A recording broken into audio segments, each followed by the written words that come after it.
लालबागच्या राजाच्या महाप्रसादाला मुंबई पोलीस आणि मुंबई महानगरपालिकेची परवानगी नाहीये। अतिशय महत्त्वाची बातमी।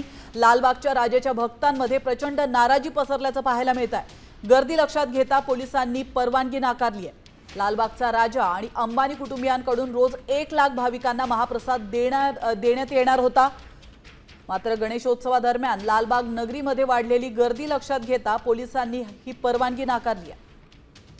याविषयी अधिक माहिती देण्यासाठी आपले प्रतिनिधी सूरज मसूरकर आपल्यासोबत जोडले गेलेत। सूरज, आपण पाहतोय लालबागच्या राजाच्या भक्तांसाठी खरं तर ही धक्कादायक बातमी आहे।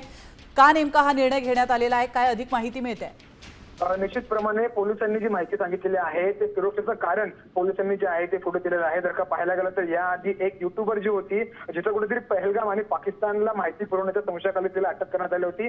तिने या ठिकाणाची लालबागची रेकी केली होती आणि त्यानंतर कुठेतरी पोलीस हे पूर्णपणे अलर्ट मोडवरती आलेले आहेत आणि त्याचमुळे कुठेतरी या गणेशोत्सव काळामध्ये लालबागमध्ये मोठ्या प्रमाणात गर्दी होते आणि मोठ्या प्रमाणात भाविक जे आहेत या ठिकाणी येतात। त्यामुळे हा जो निर्णय आहे तो पोलिसांनी घेतलेला आहे लालबागचा।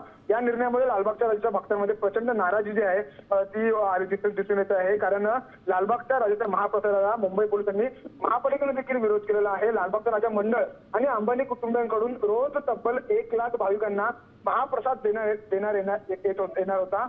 मात्र आता या सर्व कारणाला घेऊन मुंबई पोलिसांनी आणि महापालिकेने या गोष्टीला जो आहे नक्कीच सूरज, धन्यवाद तुम्ही दिलेल्या महत्त्वपूर्ण माहितीबद्दल। आपण पाहतोय लालबाग राजाच्या महाप्रसादाला आता पोलिसांनी परवानगी नाकारली आहे। यानंतर आता भक्तांमधून काय प्रतिक्रिया समोर येत आहेत, काय त्यांचं म्हणणं आहे हे पाहणं देखील महत्त्वाचं असणार। आता isakal.com आहे देशातील नंबर 1 ची मराठी न्यूज वेबसाईट। प्रत्येक अपडेटसाठी isakal.com ला नक्की भेट द्या।